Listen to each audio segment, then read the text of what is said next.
The Lord truly resurrected. Dear parishioners and friends of St. Hyacinth's Basilica, another week of Easter begins, and we are mostly focused on experiencing quarantine time and the search for ways of survival. We ask questions: how long will it take? Can we make it? I call my parishioners and ask about their condition. Most were not infected. Many remain in their homes, waiting for a change of regulation, allowing them to return to work, to school, to daily activities. Everyone is experiencing this difficult situation differently. The fact is that the situation of the pandemic, which has engulfed that whole world to a greater or lesser degree of illness, death, and recovery, is for many an opportunity for deep reflection to stir the deepest deposits of goodness. At this time, we can afford such beautiful gestures of behavior that amaze us, and for many are a true inspiration for believing in goodness, love, and hope against hope. Of course, there are difficult behaviors at this time because many cannot withstand physical separation with the world. There is virtual media connectivity through which we come to a river of information, the flow of images, and we face a choice. Yes, a choice.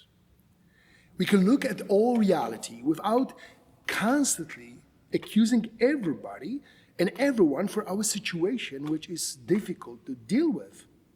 Or I brace myself and look through the eyes of a man whom God created in his image and likeness, and try to find this beautiful image of God in me and rename, excavate it. Gifts, talents, skills, etc.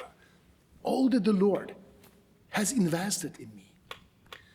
From my own pastoral backyard, the inability to contact the faithful and administer the sacraments encourages us to use all kinds of media to convey the truth that are so precious to us, Catholic Christians.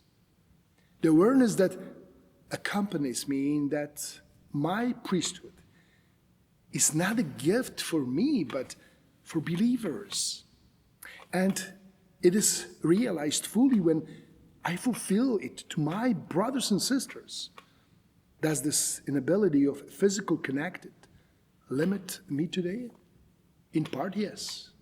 But I am aware that through the personal experience of Jesus Christ, we are the man of prayer, which opens us at every moment to the presence of God in our relationships. We do not limit God in his action to worshiping him. Prayer moves mountains of our limits. Trust in the Lord opens up our inner imagination, and we see, as brothers living under one roof, that we are opening ourselves up, sharing our own experience of Jesus at this difficult time. The immense goodness of our brothers and sisters who selflessly rush with prayer and material help moves us really deeply.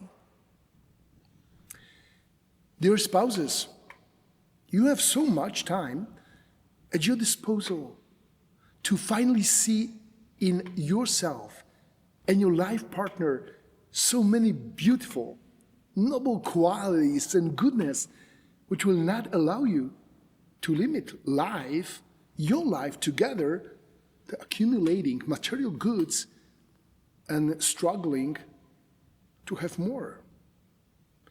And new parents, grandparents who live under one roof have so much more opportunities for conversation, discussions with your children and grandchildren, to have dinner together, to talk about difficult topics, together to pray, to read the scriptures.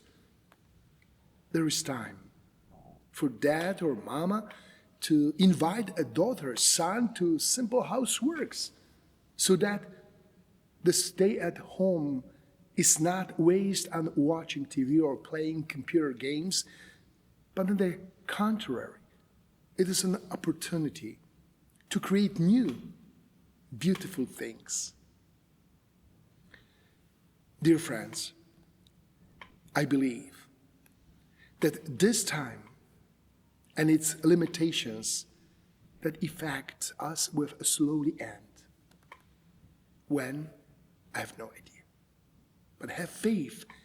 I have faith in you that this beauty and goodness that you carry in you will give us spiritual strength to come out of this difficult experience even stronger and strengthened internally by the Spirit of the Lord. I have to admit that I thank Almighty God for this difficult experience.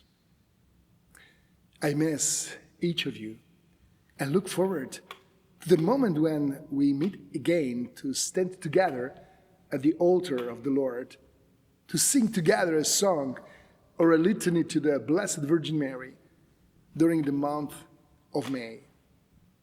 I ask you to pray. On behalf of my brothers and sisters, I wish to convey the words of immense gratitude for the goodness we experience and to assure you of our constant prayer and memory. May God bless you all, and I hope to see you soon.